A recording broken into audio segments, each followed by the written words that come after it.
हरिया एक मनचला, उदंड और आलसी लड़का था। वो 25 वर्ष का हो गया था, लेकिन अब भी किसी की बात नहीं सुनता था। न वो काम धंधा करता था, न ही पढ़ाई। उसके माता पिता उससे बहुत दुखी रहते। एक बार ऐसे ही वो गांव में घूम रहा होता है, तभी उसे एक किताब पड़ी हुई दिखती है।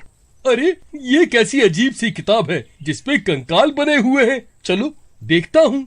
किताब पर लिखा होता है, आसाम बंगाल का काला जादू। अरे वाह, ये तो जादू की किताब है। इसमें कोई आसान जादू की तरकीब हुई तो पूरे गांव में कोहराम मचा दूंगा। फिर वो किताब उठाकर अपने घर की ओर चल देता है। फिर घर पहुंचने पर, अरे ये किताब क्यों लाया? मैं लाया। उस किताब को वहीं रख दो। कितनी बार बोला है, मेरी चीजों को हाथ मत लगाया करो। बेटा, ये जादू टोना बहुत बेकार चीज होती है। कहीं किसी भूत पिचास ने पीछा पकड़ लिया तो हम कहाँ जाएंगे? हाँ? फिर वो अपनी माँ को कमरे से निकाल देता है और कमरा अंदर से बंद कर लेता है। फिर वो उस किताब को खोलता है। किताब खोलते ही कुछ मंदी डरावनी आवाजें उस किताब से आने लगती है। अरे बाप रे, ये क्या था? लगता है ये किताब सच में जादुई है। भूत आमंत्रण पत्र। हरिया सोचता है, मैं भूत को आमंत्रित करके उससे जादुई शक्तियाँ ले लूंगा और पूरे गांव पे राज करूंगा। वो रात 12 बजे का इंतजार करता है, क्योंकि किताब में लिखा होता है इस विधि को रात 12 बजे ही करें। फिर 12 बजने पर हरिया कमरे को अंदर से बंद कर लेता है और निर्देशानुसार 2 मोमबत्तियां जला लेता है। और किताब जैसे ही खोलता है, इस बार थोड़ी ज्यादा डरावनी आवाजें आने लगती है। साथ ही एक अजीब सी चमक किताब से भी निकलने लगती है। फिर हरिया मंत्र पढ़ना शुरू करता है। ओम क्लीम ग्लीम चामुंडाय विच्चे नमः। ओम क्लीम ह्लीम चामुंडाय विच्चे नमः। थोड़ी देर में कमरे में तेज हवाएं चलने लगती हैं।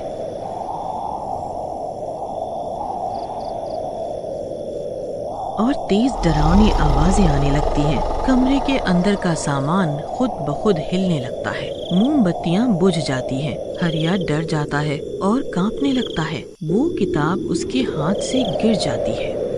तभी वहाँ एक डरावना भूत प्रकट हो जाता है। उसे देखते ही हरिया के पसीने छूट जाते हैं। आगे का मंत्र बोलो और फिर अपनी मनोकामना मांगो। पर भूत के डरावने स्वरूप को देखकर हरिया के मुंह से एक शब्द नहीं निकलता। उस भूत को गुस्सा आ जाता है। मूर्ख, मुझे मेरी नींद से जगाकर भूत लोग से यहाँ बुला लिया और अब मंत्रों का उच्चारण भी नहीं कर रहा है।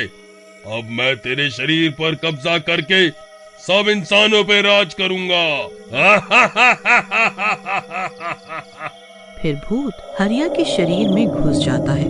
हरिया की आंखें एकदम लाल हो जाती हैं। बड़े बड़े दांत मुंह से बाहर निकल जाते हैं। उसका रूप एकदम भयानक हो जाता है।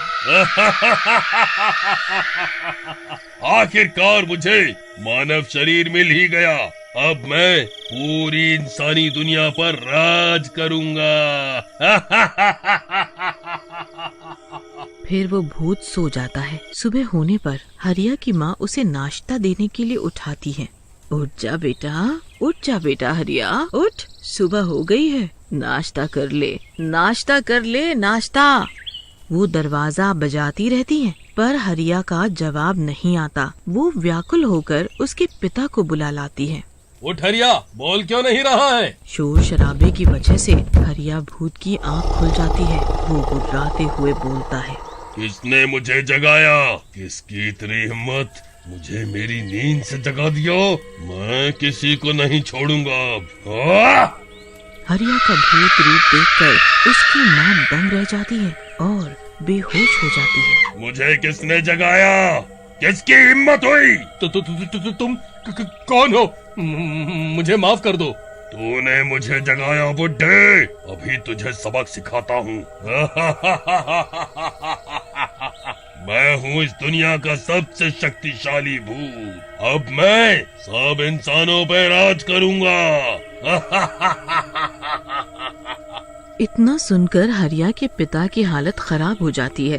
अरे मर गया, अरे ये निकम्मा हरिया भूत कैसे बन गया? भागो रे भागो, अपनी जान बचा कर भागो। फिर जैसे ही वो भागते हैं वो भूत अपना हाथ लंबा करके उसे पकड़ लेता है और पंखे पर उल्टा टांग देता है।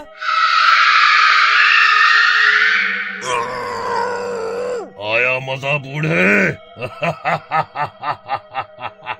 अब वहीं लटका रहे, यही तेरी सजा है।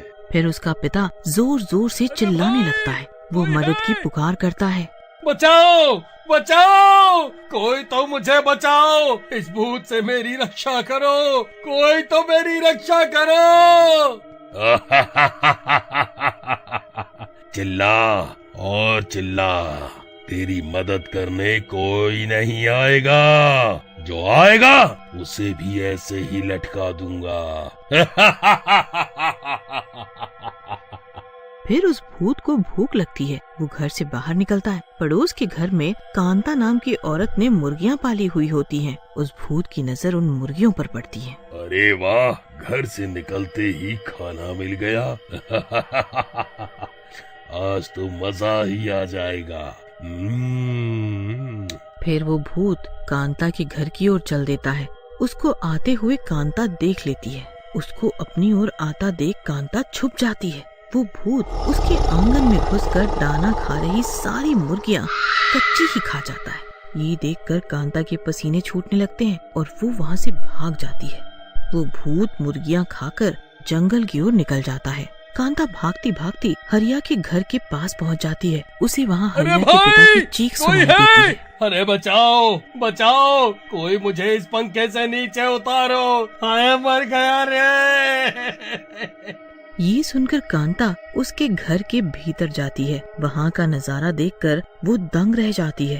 अरे अरे श्याम भैया, आप वहाँ पंखे के ऊपर कैसे लटक गए? और ये राधा भाभी ऐसे फर्श पर बेहोश क्यों पड़ी है? अरे क्या बताऊं बहन, मेरे तो भाग्य ही फूटे हैं।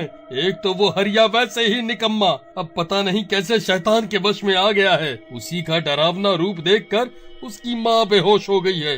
अच्छा, तो वो भूत हरिया था। अभी कुछ देर पहले वो मेरी मुर्गियां खा गया। उसी के डर से भागती हुई मैं यहाँ आई। फिर कांता कुछ गांव वालों को आवाज दे के बुलाती है ताकि हरिया के पिता को नीचे उतारा जा सके। वे सब उसे नीचे उतारते हैं। फिर वो हरिया की माँ के मुंह पर पानी की छींटे मारकर उसे होश में लाती है। क्या मैंने सपना देखा? बहुत ही डरावना सपना था। नहीं राधा भाभी, आपने जो देखा सब सच था। हरिया के ऊपर कोई भयानक शैतान हावी हो गया है। हे ईश्वर, मेरे लाल के साथ अब ये क्या हो गया? मुझे लगता है कल ये एक जादुई किताब लाया था, उसी की वजह से इसे कोई शैतानी शक्ति ने घेर लिया है। हाँ, किताब? कौन सी किताब? जादुई क्या? फिर हरिया की माँ हरिया के कमरे में जाती है और उसे वहाँ वो किताब दिखती है। ये रही वो किताब। लगता है इसी किताब में से कोई टोटका करने की वजह से वो भूत बन गया है। फिर तो मुझे लगता है हमें इस किताब को जला देना चाहिए, जिससे उस भूत की शक्ति खत्म हो जाए और हरिया उसके चुंगल से मुक्त हो जाए। फिर वो सब जंगल की ओर चल देते हैं। थोड़ा और अंदर जाने पर उन्हें डरावनी आवाजें आने लगती हैं। वो डर जाते हैं। अरे मुझे लगता है हमें वापस चलना चाहिए। तुम ये आवाजें सुन रहे हो? ये उसी भूत की हैं। वो हम सबको या तो उल्टा लटका देगा या कच्चा खा जाएगा, जैसे वो कांता की मुर्गियां खा गया। अजी तुम्हें जाना है तो जाओ, मैं मेरे लाल का पीछा छुड़वा के ही आऊंगी। हाँ, डरपोक कहीं के। थोड़ी देर में इन सबको भूतिया हरिया दिखता है। वो और भी भयानक हो गया होता है। वहाँ बैठा बैठा वो हिरण खा रहा होता है। अरे ये तो हमें भी ऐसे ही चबा जाएगा। मुझे तो बहुत डर लग रहा है। तुम डरो मत, हमें हिम्मत से काम लेना होगा। फिर वो भूत के पास पहुँच जाते हैं। तुम सब, अरे बूढ़े तू फिर आ गया। रुक, मैं तुझे अभी उल्टा लटकाता हूँ फिर से। उसके इतना बोलते ही कांता किताब पकड़ती है और हरिया की माँ उसमें आग लगा देती है। ऐसा करने के 5 मिनट के अंदर ही वो भूत की शक्तियाँ खत्म हो जाती हैं और किताब राख होते ही भूत भी राख हो जाता है और हरिया बिल्कुल ठीक हो जाता है।